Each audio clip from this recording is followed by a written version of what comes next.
Hi mga loves, welcome back sa ating YouTube channel. So mag-vlog ulit tayo. Nandito ako ngayon sa trabaho. Kasama ko yung mga bata. 5 yung alaga ko today, Saturday. Dito kami sa bili kami ng ice cream. Okay, baka na ice hala. Bili kami ng ice cream. 5 yung alaga ko. Magpipinsan. Sila ng ice cream mga loves. Ayan sila. Nawala yung 2 bata. Nandun pala. Meron silang pa-free na patat. Hingi tayo. Meron silang pa-free. Doon no. Ayan no. Is knock? Seven knock? Is op. Okay, Philip. Of wil je cola? Dit is cola. Nee, groen of oranje? Groen of oranje, rood of Punta kami sa park mga loves. Ang ganda ng view. Pakita ko sa inyo. Ang ganda ng view ha.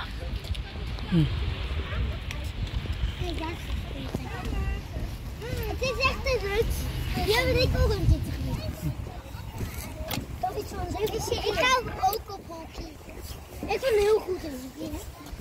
Dan zitten we samen in hetzelfde. Yan sila mga loves. Oh. Ang ganda ng view. Ito pa mga loves is Mall of Netherlands. Hoy! Filan! Filan na! Niet daar in the water.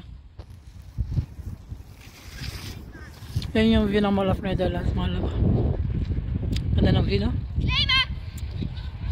Oh, tagtagergernak mga kapsat. Naglamis din mga anti-ice cream. Yung mga alaga ko hindi nila naubos na naglalaro na sila. Yan tinapong ko na sa akin kasi masakit yung lalamunan ko baka lumala. Ang ganda ng malamig na mahangin, malamig.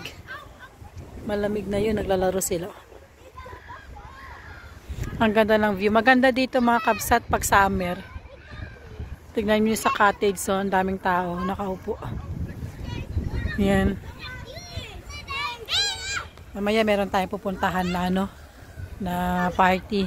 Ayan o. Nandito pa kami mga loves. Meron kaming nakitang hey, das is nicht veilig. Nee, kom hier. Nee, nee, Felix. Felix, nee, kom hier. Nee. Hey. Ja, de water. Nakakatakot mga loves kasi doon banda doon may tubig, malalim. Hindi ako marunong lumangoy. Pag nalunod sila. 'Di ba? Kaya kanya sabi ko wag kayong maglaro doon. Okay lang yung panganay kasi yung panganay 11 years old na. Sila oh. Kasi malalim yung tubig. Pag halimbawa na sila, hindi ako makalangoy. Hindi ako marunong malumangoy. Ay, naku. Uwi na kami mga loves. Sakit ng lalamunan ko sa kakasigaw. Sa Pilana! Baka na house! Sakit ng lalamunan ko. Sa kakasigaw. 5 pa naman yung alaga ko. Sumakit yung ulo ko. Uwi na kami. Ang kulit na mga alaga ko mga kabsat. Nasa backpiece kami.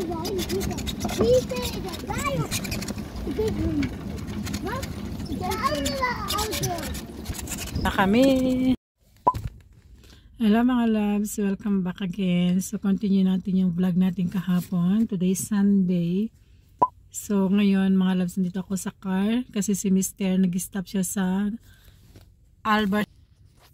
Yan mga loves ko yung Albert Heijn. Grocery store po yan mga loves ko dito sa Netherlands.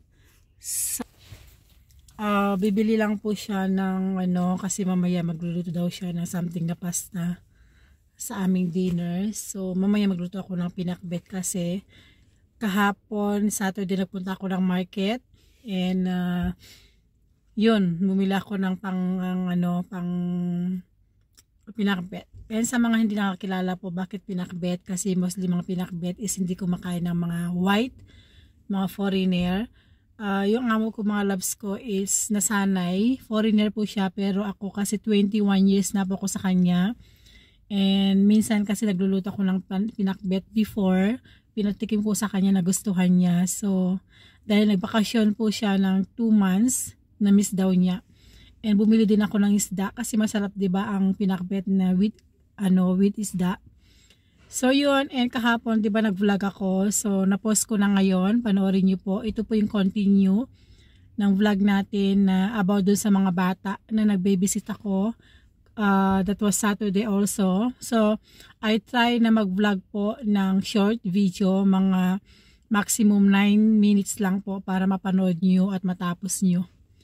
So today ganap is Sunday, punta kami ng nursing home dahil every Sunday nandun kami sa aking mother-in-law na Dats. And talaga yan, every Sunday nandun kami kasi meron silang tagalinis, mga loves, hindi masyadong malinis yung kanyang room. So ako po yung naglilinis mga kapsat. And yun, and mag-stay kami doon ng 3 to 4 hours. Tapos tama po pag uwi namin sa bahay is magluluto na kami. Mga around 4:30 o 5 na sa bahay na kami. Ang weather for today actually is makulimlim. Medyo malamig na naman. Ganito talaga sa Netherlands mga loves ko. Up and down yung weather. So yun. So abangan nyo po mga loves ang aking vlog. And then i-upload ko today ito. And then bukas ipapalabas na tong video ko. I try my best na mag-upload na every other day. And sisipagin na tayo kasi maganda tong camera natin, itong phone natin. Ito yung bago natin phone na Samsung Galaxy A54, bago po tong cellphone. So yun lang mga loves. And see you na lang mamaya sa on the way to nursing home. Hey mga loves, habang wala pa si Mister, alam niyo, may sabihin ako sa inyo. Alam niyo itong bag na ito mga loves ko, super duper cute niya, na maliit lang po siya, na super liit po na Longchamp. Nabili ko to was last year dito sa market, sa amin, kasi every May, meron ditong parang festival or Koningidak tawag niya. And after that, meron silang market, like isi-sell na yung mga item na ayaw na nila. So nabili ko to was 5 euro. And super cute niya. At saka ang dami niya pong pwedeng malamanan mga loves. And then na-realize ko mga loves ko yung mga bag na super mahal. Like yung mga LV.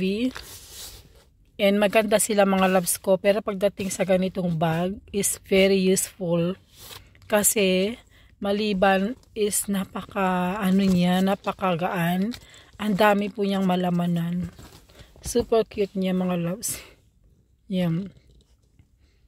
Alam niyo, ito po ay nabili ko lang ng 5 euro. And original naman siya mga loves kasi marami din akong Longchamp. And alam ko naman po yung style ng Longchamp ng original o fake. O diba? Cute. Yeah, na-flex ko lang siya. Nagamit ko today. Mostly ginagamit ko yung mga bag ko na talaga na mga luxury. Kasi sayang din kasi nakatago lang sa cabinet. But very nagustuhan ko lang siya to mga loves kasi napakagaan. Ang dami niyang malalaman. Nandito yung mga wallet ko, sunglasses. Ganyan. Ito nabili ko din to mga loves ko ng very mura.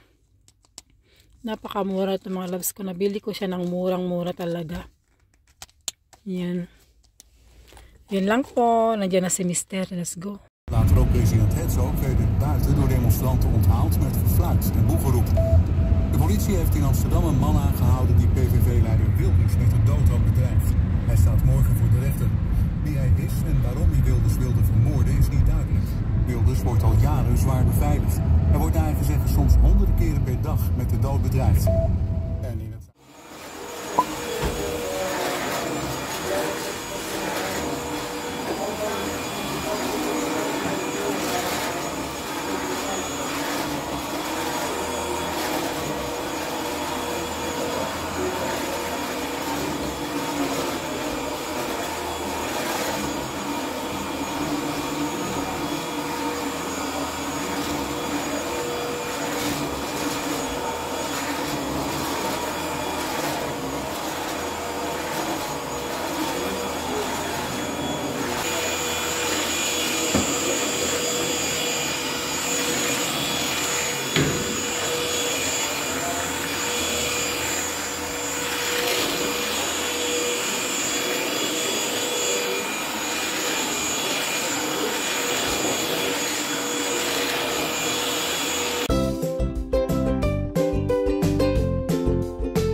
kabsat, tapos na po tayo naglinis ng kwarto ni Bianan. So, ang ginawa ko is nilinis ko yung floor, vacuum mop, dusting. So, ngayon, ito, mag-upo muna tayo kasi maya-maya mga loves, pupunta kami sa canteen. Doon kami magko-coffee or tea. And then after that, uwi na kami. So, mag-stay kami dito ng 3 to 4 hours mga loves ko. Every Sunday po, ganito ang ginagawa ko dito talaga. Yun ang routine ko mga loves. Kasi nakakaawa naman yung biyanan ko na babae, diba? Yun lang po, pahinga muna tayo. Salamat.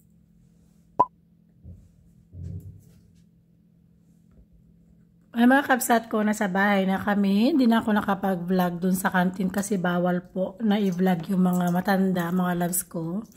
Nag-stay kami dun ng 2 hours sa baba. Naboboard lang ako kasi. Hanggang dito na lang mga loves. See you again in my next video. Love you all. Bye! Mwah!